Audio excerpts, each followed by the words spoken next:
Were we fooled? Hornswoggled? Was the wool pulled over our eyes? Well, Crisis on Infinite Earths seemed to give us a farewell performance for Kevin Conroy and Mark Hamill in their iconic roles, but now something has clearly changed. Was that really Mark Hamill, or did they actually replace that voice in a recent digital update? Let's dive into the story, check out the differences in the two clips, and why it really does appear the original release of Crisis on Infinite Earths was not the Mark Hamill we all know and love. Now, as we've talked about many times on this channel, Justice League Crisis on Infinite Earths Part 3 actually marked the farewell performance of the legendary Kevin Conroy. He brought Batman to life back in 1992 in Batman the Animated Series, and has been the voice of the character for 2 generations. Now, one thing that made this performance particularly special was the fact that the legendary Mark Hamill, that's right, Luke Skywalker himself, decided to reprise the role as the Joker for one last time. Or did he? Now, I did notice this when the movie came out, but I kind of just attributed it to age. But many people had pointed out that that little scene we got with Batman and the Clown Prince of Crime, well, that really didn't sound like Mark Hamill. We do know from the executive producer that Mark Hamill was gung-ho to do the whole thing, and that as long as Kevin was in, he was, quote, all in. So Mark Hamill definitely did participate, and this is where the change comes in.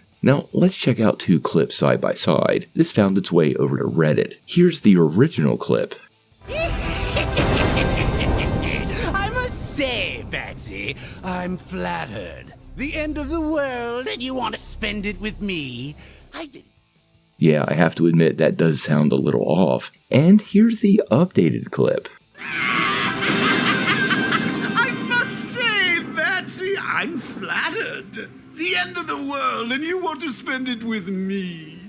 I didn't know you. Yep, that is the Mark Hamill we all know and love. Now, what exactly went on behind the scenes, we'll probably never know. I actually think that Warner Bros. Animation might have accidentally released the film with a temporary actor who had filled in the line, probably recorded before Mark Hamill agreed to return to the character. This isn't completely uncommon where they use temporary voice files to fill in dialogue and then get those big names to record their parts when they have time. This isn't a gather everybody in the studio and record the movie in a couple of days type situation, so I kind of understand how this could have been messed up. Some people have also speculated that wasn't Hamill at all, but actually AI used to replace the character's voice until once again they could either sign the actor or actually get him to perform as the Joker. Now, this will go down in comic book lore as probably one of those things we never get an answer to, but it is at least interesting. I actually am leaning on the side of accidentally leaving in an old file. I think Hamill has always been gung-ho about doing anything that Kevin Conroy was involved in as far as Batman and Joker goes, and he has always recognized the duo's power together and been more than excited to bring the character to life, so I don't think there was a lot of begging going on here. I think it was just an honest mistake. And if we ever get a true answer to it though, we're gonna have to wait and see.